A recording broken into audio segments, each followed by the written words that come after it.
श्री दानिश अली जी। धन्यवाद सभापति महोदय कि आपने मुझे इस ऐतिहासिक पल पर बोलने का अवसर दिया। इस नए परिसर में हम आए हैं। मैं देश की समस्त साइंटिफिक कम्युनिटी को बधाई देने के लिए यहां आपके सामने खड़ा हुआ हूं। मुझे इस बात का फक्र है कि मैं आज नए परिसर में बोलने के लिए जब खड़ा हुआ हूं तो इस देश की साइंटिफिक कम्युनिटी को बधाई देने के लिए खड़ा हुआ हूं। सभापति महोदय, गवर्नेंस एक कंटिन्यूअस प्रोसेस है और मैं सुबह से बैठ करके अपनी आदत के मुताबिक, भले ही मुझे बोलना हो सदन में या नहीं, लेकिन मैं लगातार सदन में बैठने की कोशिश करता हूं। लेकिन मुझे आज अफसोस हुआ जब इस बधाई संदेश में भी शुरुआत यहां राजनीति से हो गई। इस सदन के उपनेता ने शुरुआत की, दूसरी तरफ से भी उस तरीके के राजनीतिक टिप्पणियां हुई। लेकिन आज ये पल इस देश के सभी साइंटिस्ट को, इसरो में जो काम कर रहे हैं, जिन्होंने आज हमारा सीना चौड़ा किया कि दुनिया के अंदर हम पहला देश बने कि मून के साउथ पोल पर सॉफ्ट लैंडिंग हुई चंद्रयान 3 की। उसके साथ साथ कहीं ना कहीं देश भर के साइंटिस्ट अलग अलग इंस्टीट्यूशन से जो पढ़ के आए हैं, उनका, मैं भी उसमें पीछे नहीं रहना चाहता। मेरी कॉन्स्टिट्यूएंसी के भी कई बच्चों का उसके लॉन्चिंग पैड के, चंद्रयान के लॉन्चिंग पैड में उनका योगदान रहा है।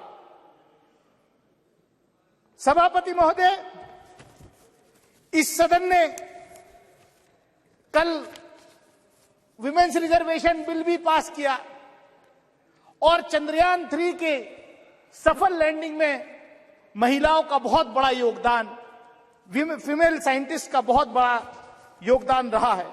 मैं पढ़ रहा था कि किस तरीके से तमिलनाडु की एक बहन फातिमा शाहजी, जो इस प्रोजेक्ट में जिसका बहुत बड़ा योगदान है, कितने गरीब परिवार से आती थी और ये इसलिए संभव हुआ कि हमारे देश के पहले प्रधानमंत्री से लेकर के मौजूदा प्रधानमंत्री तक कंटिन्यूअस इस क्षेत्र में इसरो को बढ़ावा देने में जो है कहीं पीछे नहीं रहे।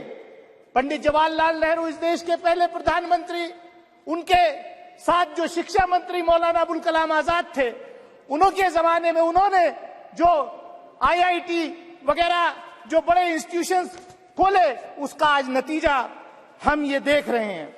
लेकिन यहां पर जो बात हो रही है थी कि ये सिर्फ इसी सरकार में संभव हुआ है।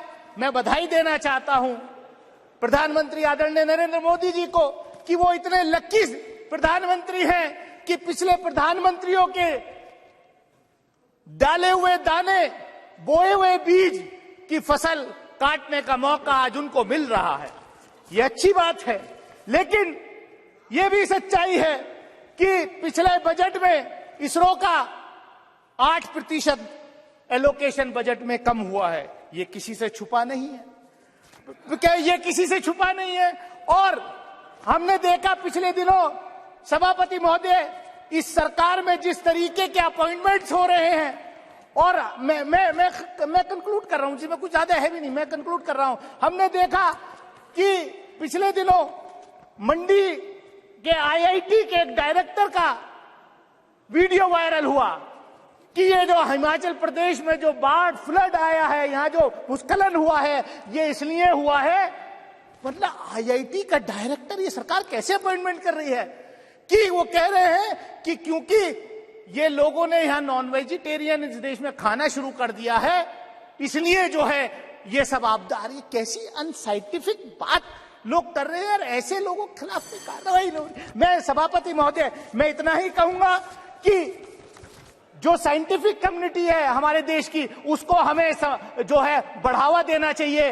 मैंने देखा, हम डिफेंस कमेटी के रूप में हम डीआरडीओ में गए के साइंटिस्ट से मिले थे। 4 साल तक उनका प्रमोशन जो है वो रोका हो गया था। हमने सवाल किया, खैर अब वो प्रमोशन जो है हो रहा है। तो मैं इतना ही कहूंगा कि यहाँ पर मैं कंक्लूड कर रहा हूं, पोखरण के टेस्ट की बात हुई।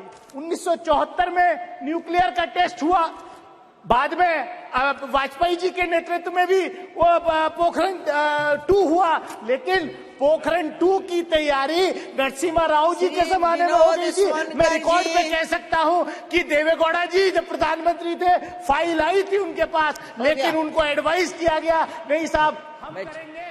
श्री विनोद सिंह सोनकर, धन्यवाद सभापति महोदय।